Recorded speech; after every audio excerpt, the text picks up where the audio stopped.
ആദ്യമൊക്കെ ഞാൻ വിചാരിച്ചിരുന്നത് ബോധമില്ലാതെ അവനിതൊക്കെ പറയുന്നെന്നാ. പക്ഷേ ഇപ്പൊ എനിക്ക് മനസ്സിലായി, അവൻ സ്വബോധത്തോടെ തന്നെയാ ഇതൊക്കെ ചെയ്യുന്നേ.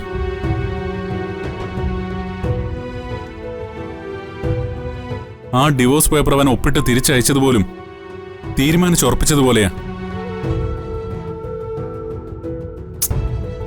ഞാൻ അവന്റെ കാല് പിടിച്ചു. ഒരു ഘട്ടത്തില് അവൻ എന്റെ കൂടെ വരാന്ന് സമ്മതിച്ചു. എന്നിട്ട് പക്ഷേ അതിനവൻ വച്ച കണ്ടീഷൻ, അത് ഒരിക്കലും അംഗീകരിക്കാൻ പറ്റില്ല. എന്തായിരുന്നു ആ കണ്ടീഷൻ? അവന്തിയെക്കെതിരെ നമ്മൾ കൊടുത്ത എല്ലാ കേസുകളും പിൻവലിക്കണം. അങ്ങനെ ചെയ്താ എല്ലാം ഉപേക്ഷിച്ച് അവൻ തിരിച്ചു വരാന്ന്.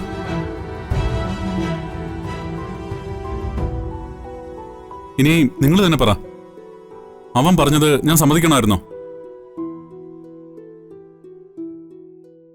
വേണ്ട ഏട്ടാ, ഇപ്പൊ എനിക്ക് തോന്നുക ഞാൻ ഡിവോഴ്സ് ലെറ്റർ അയക്കാനെടുത്ത തീരുമാനം ശരിയാണെന്ന്. ആ അവന്തിക്ക് എന്തോ കൈവശം കൊടുത്ത് എന്റെ മോനെ മയക്കിയെടുത്തതാ. അല്ലെങ്കിൽ അവനിങ്ങനെ ചെയ്യത്തില്ലടാ. കൈവശോ? അമ്മ എന്താ ഈ പറയുന്നേ? മയക്കെടുക്കാൻ അമ്മയുടെ മരുമോൻ എന്താ കൊച്ചു കുഞ്ഞാണോ? അത് മോളെ, സച്ചേട്ടൻ പറഞ്ഞ പോലെ ബുദ്ധിയോടെയും വിവേകത്തോടെയും ഒരു തീരുമാനം ഞാനും എടുക്കാൻ പോവാ. ഈ ഡിവോഴ്സുമായിട്ട് മുന്നോട്ട് പോകാൻ തന്നെയാ എന്റെ തീരുമാനം. ആർക്ക് മുന്നിലും ഞാൻ ഇനി തോറ്റു കൊടുക്കില്ല.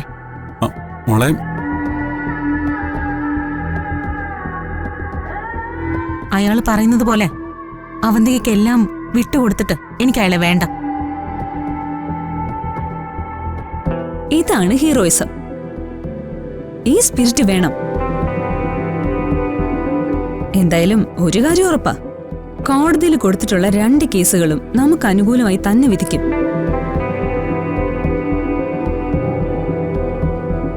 ആ പേടിയാ അവന്തികയെ കൊണ്ട് ഇതൊക്കെ ചെയ്യിപ്പിക്കുന്നത്. ആശ്രമത്തിലെ പൂജയും കാര്യങ്ങളും കഴിഞ്ഞു വന്ന ഉടൻ തന്നെ ഗോകുൽ സാറ് ആ റിപ്പോർട്ട് കോടതിയിൽ സമർപ്പിക്കും. അതോടുകൂടി അവളുടെ ഈ നെറുകെട്ട കളി എല്ലാം അവസാനിക്കും. അപ്പോഴേക്കും എന്റെ കുഞ്ഞിന്റെ ജീവിതം പോവുമല്ലോ ഈശ്വര.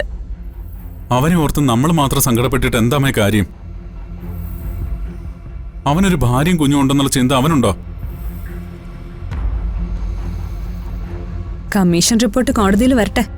അവന്തികയെ ഞാൻ കോടതിയിലിട്ട് പൊരിക്കും.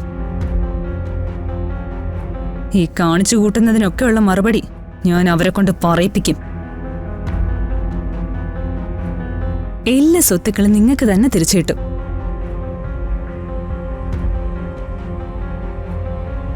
ചങ്ക് പൊട്ടി മരിച്ച എന്റെ അച്ഛന്റെ ശാപം വെറുതെ ആവില്ല. അത് അവന്തികയെ കടപുഴക്കി എറിയും. ആദരെ, പെണ്ണ് തോൽക്കുന്നത് കാണാനാ എല്ലാവർക്കും ഇഷ്ടം. നമ്മൾ ജയിക്കുമ്പോ കൈയടിക്കാൻ വളരെ കുറച്ചു പേരെ കാണൂ.